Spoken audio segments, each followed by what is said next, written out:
O Padre. Passemos sobre a questão dos demônios, pois eu sei que ela é diversamente interpretada pelos teólogos. Mas o sistema da reencarnação me parece mais difícil conciliar com os dogmas, porque ele não é uma outra coisa senão a metempsicose renovada de Pitágoras. Allan Kardec. Este não é o momento de discutir uma questão que exigiria um longo desenvolvimento. Encontrá-la-eis tratada em O Livro dos Espíritos e em A Moral do Evangelho segundo o Espiritismo. Eu não direi sobre isso, pois, senão duas palavras. A metempsicose dos antigos consistia na transmigração da alma do homem nos animais, o que implicava uma degradação.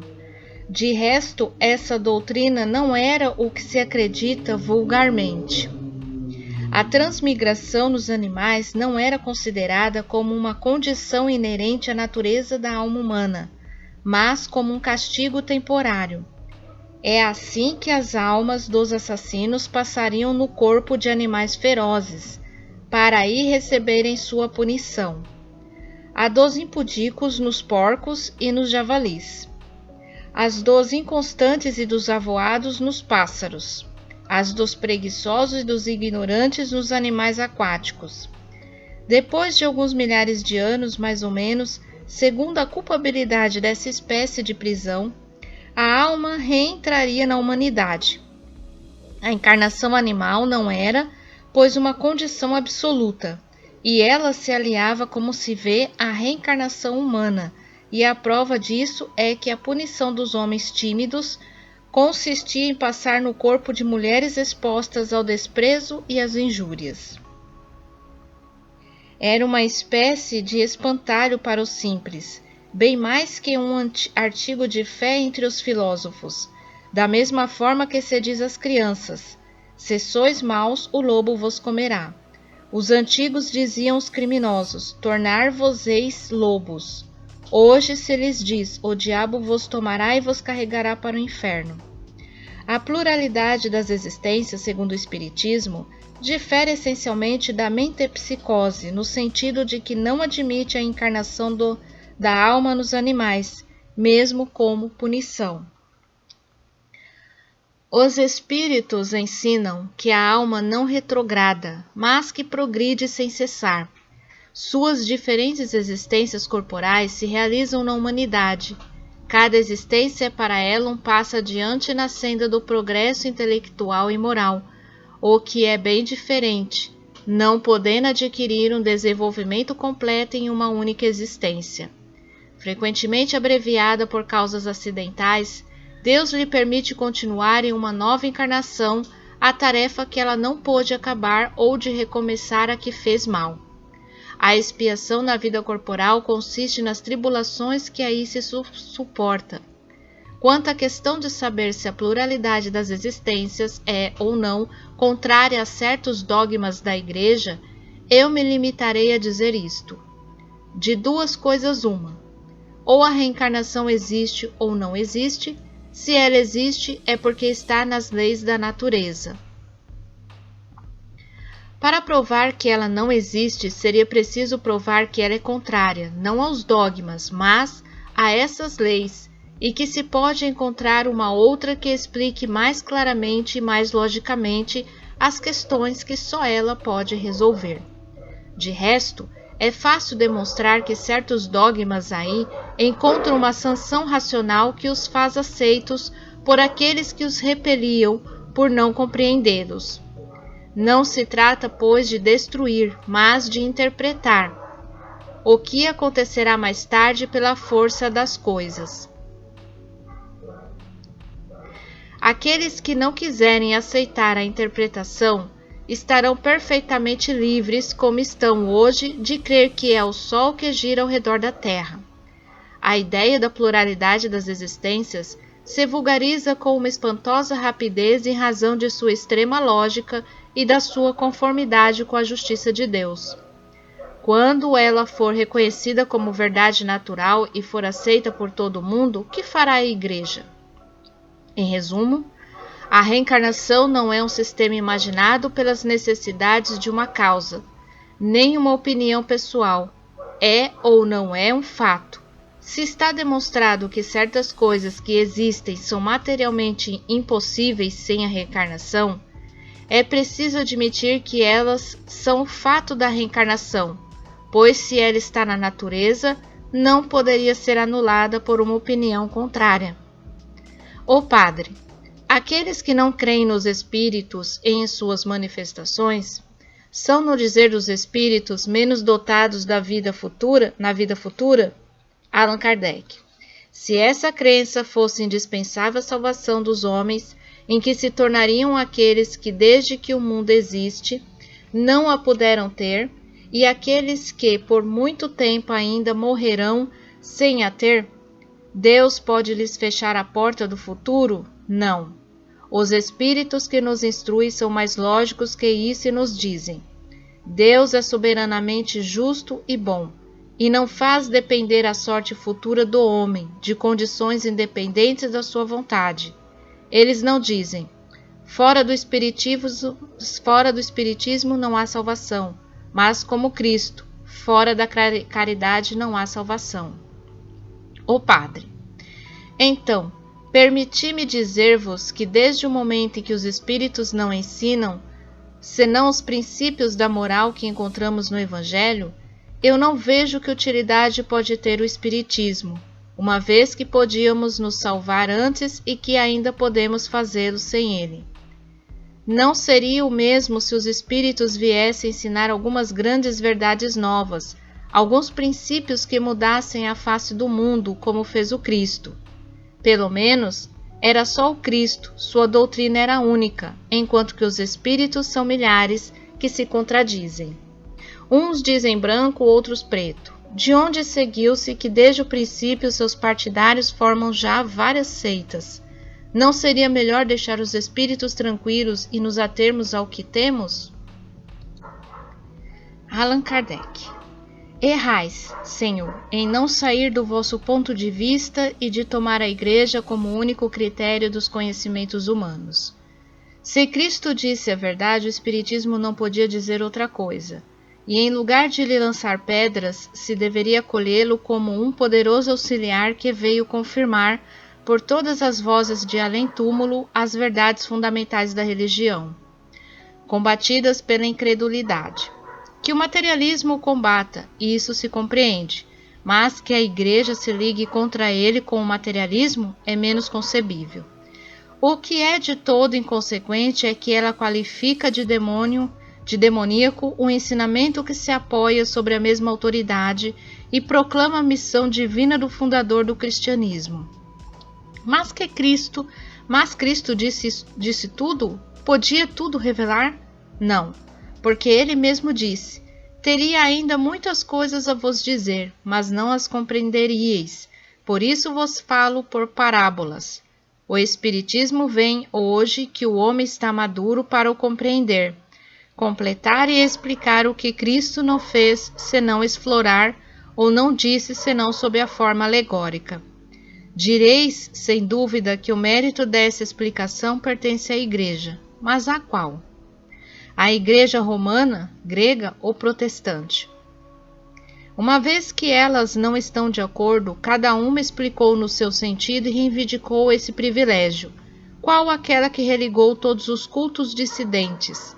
Deus, que é sábio, prevendo que os homens aí misturariam suas paixões e seus preconceitos, não quis lhes confiar os cuidados dessa nova revelação. Disso encarregou os espíritos, seus mensageiros, que a proclamam sobre todos os pontos do globo, e isso fora de todo o culto particular, a fim de que ela possa se aplicar a todos, e que ninguém a desvie em proveito próprio. Por outro lado, os diversos cultos cristãos não estão em nada afastados do caminho traçado pelo Cristo? Seus preceitos de moral são escrupulosamente observados? Não se tem desvirtuado suas palavras para fazê-las um apoio da ambição e das paixões humanas, que são por elas condenadas? Ora, o Espiritismo, pela voz dos Espíritos enviados de Deus, vem chamar à estrita observação de seus preceitos aqueles que deles se afastam. Não seria esse último motivo que o faz qualificar de obra satânica? Erradamente dás o nome de seitas a algumas divergências de opiniões relacionadas com os fenômenos espíritas. Não é de espantar que no início de uma ciência, quando para muitas as observações eram ainda incompletas, tenham surgido teorias contraditórias, mas essas teorias repousam sobre detalhes e não sobre o princípio fundamental.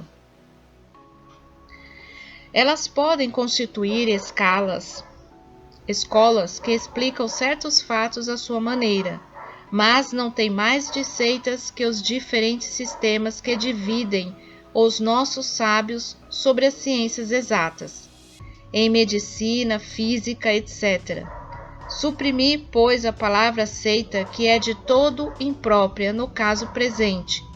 Aliás, desde sua origem, o próprio cristianismo não deu nascimento a uma multidão de seitas, porque a palavra de Cristo não foi bastante poderosa para impor silêncio a todas as controvérsias, porque ela é suscetível de interpretações que dividem ainda hoje os cristãos em diferentes igrejas, que pretendem ser as únicas detentoras da verdade necessária à salvação. Se detestam cordialmente e se anatematizam em nome do seu divino mestre, que não pregou senão o amor e a caridade? A fraqueza dos homens direis: seja, por que quereis que o Espiritismo triunfe subitamente dessa fraqueza e transforme a humanidade como por encantamento? Eu me encaminho para a questão de utilidade. Dissestes que o Espiritismo não ensina nada de novo. É um erro. Ele ensina muito àqueles que não se detêm em superficialidades. Tivesse apenas substituído a máxima: fora da caridade não há salvação, em lugar de fora da igreja não há salvação, que os divide. E já teria marcado uma nova era da humanidade. Dissestes que se poderia passar sem ele, de acordo, como se poderia passar sem uma multidão de descobertas científicas. Os homens também se comportavam bem antes da descoberta de todos os novos planetas, antes que se tivessem calculado os eclipses, antes que se conhecesse o mundo microscópico e sem outras coisas. O camponês, para viver e produzir seu trigo, não tem necessidade de saber o que é um cometa. Todavia, ninguém nega que todas essas coisas alargam o círculo de ideias e nos fazem penetrar mais além nas leis da natureza. Ora, o mundo dos espíritos é uma dessas leis que o Espiritismo nos faz conhecer, ensinando-nos a influência que exerce sobre o mundo corporal. Supondo-se que a isso se limite sua utilidade, já não seria bastante a revelação de semelhante força? Vejamos, agora, sua influência moral. Admitamos que ele não ensine absolutamente nada de novo a esse respeito. Qual é o maior inimigo da religião? O materialismo, porque o materialismo não crê em nada. Ora, o espiritismo é a negação do materialismo que não tem mais razão de ser. Não é mais pelo raciocínio, pela fé cega, que se diz ao materialista que tudo não termina com seu corpo, mas pelos fatos que lhe mostra, permite-lhe tocar com os dedos e com o olhar.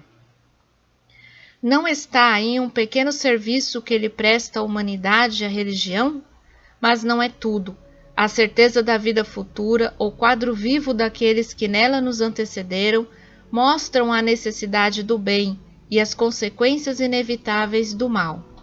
Eis porque, sem ser em si mesmo uma religião, ele leva essencialmente as ideias religiosas, as desenvolve naqueles que não as têm e as fortifica naqueles em que elas são hesitantes.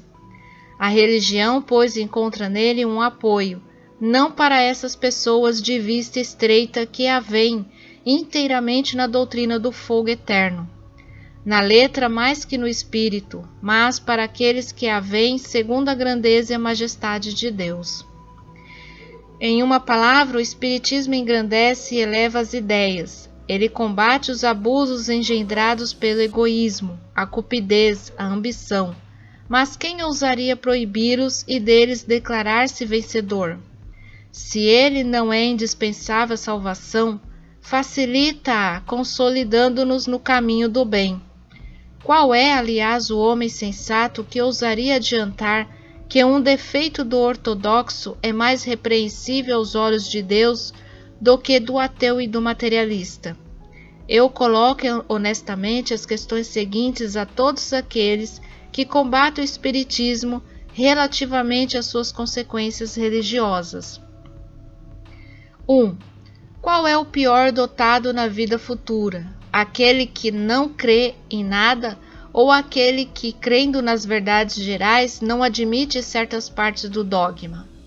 2. O protestante e o cismático estão confundindo na mesma reprovação do ateu e do materialista? 3. Aquele que não é ortodoxo, no rigor da palavra, mas que faz todo o bem que pode, que é bom e indulgente para com o seu próximo, leal em suas relações sociais, está menos garantido de sua salvação que aquele que crê em tudo, mas que é duro, egoísta e descaridoso? 4. Qual vale mais aos olhos de Deus? A prática das virtudes cristãs sem as do dever da ortodoxia ou a prática desses últimos sem as da moral? Eu respondi, Senhor Abade, as questões e as objeções que me haveis dirigido, mas, como vos disse inicialmente, sem nenhuma intenção pré-concebida de vos conduzir às nossas ideias e mudar vossas convicções, limitando-me a vos fazer examinar o Espiritismo sob seu verdadeiro ponto de vista. Se não tivesseis vindo, eu não vos teria procurado. Isso não quer dizer que desprezemos vossa adesão aos nossos princípios, se ela deva ter lugar, bem longe disso. Somos felizes, ao contrário, com todas as aquisições que fazemos e que têm para nós tanto maior valor quanto sejam livres e voluntárias. Não temos nenhum direito para constranger quem quer que seja e teríamos escrúpulo em perturbar a consciência daqueles que, tendo crenças que os satisfazem, não vêm espontaneamente a nós. Nós dissemos que o melhor meio de se esclarecer sobre o Espiritismo é estudando previamente sua teoria. Os fatos virão naturalmente em seguida e serão compreendidos, qualquer que seja a ordem na qual os conduzam as circunstâncias. Nossas publicações são feitas com o objetivo de favorecer esse estudo. Eis a esse respeito o roteiro que aconselhamos. A primeira leitura a fazer-se é a deste resumo que apresenta o conjunto dos pontos mais destacados da ciência. Com isso, já se pode fazer dela uma ideia e se convencer de que, no fundo, há alguma coisa séria. Nesta rápida exposição, fomos levados a indicar os pontos que devem particularmente fixar a atenção do observador. A ignorância dos princípios fundamentais é a causa das falsas apreciações da maioria daqueles que julgam ou que não compreendem, ou segundo suas ideias pré-concebidas. Se este primeiro contato dá o desejo de sobre ele se saber mais, ler-se-á o Livro dos Espíritos, onde os princípios da doutrina estão completamente desenvolvidos. Depois, o Livro dos Médiuns, para a parte experimental, destinado a servir de guia para aqueles que querem operar por si mesmos, como para aqueles que querem se inteirar dos fenômenos. Vêm seguidas diversas obras onde estão desenvolvidas as aplicações e as consequências da doutrina, tais como a moral do Evangelho segundo o Espiritismo, o céu e o inferno segundo o Espiritismo, etc. A Revista Espírita é de alguma sorte um curso de aplicação, pelos numerosos exemplos e os desenvolvimentos que ela encerra, sobre a parte teórica e sobre a parte experimental. Às pessoas sérias que tenham feito um estudo prévio, teremos prazer em dar verbalmente as explicações necessárias sobre os pontos que não tenho compreendido inteiramente.